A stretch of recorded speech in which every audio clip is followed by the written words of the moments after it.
చేరిన రావు రమేష్ మజిలీ సినిమా తన నటను మరోసారి ఆకట్టుకున్నారు. రావు రమేష్ జీవితంలో ముఖ్య ఘట్టాలు చూసినట్లయితే ఈ గొప్ప నటుడికి ముందు నటనపై ఇష్టం లేదట.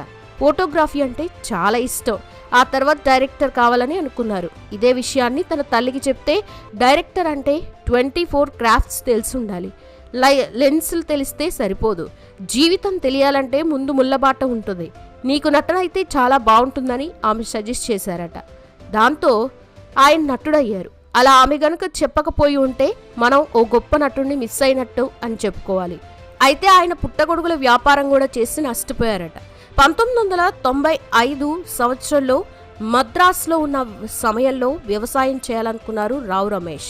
ఆ సమయంలో పుట్టగొడుగుల వ్యాపారం చేసి చాలా లాభాలు సొంతం చేసుకుంటున్నారు అందరూ. ఈ సమయంలో వ్యాపారం చేయాలనుకున్నారు. న్యూస్ పేపర్లో పుట్టగొడుగుల బిజినెస్ ద్వారా మంచి లాభాలు సంపాదించొచ్చని తెలిసి పుట్టగొడుగులే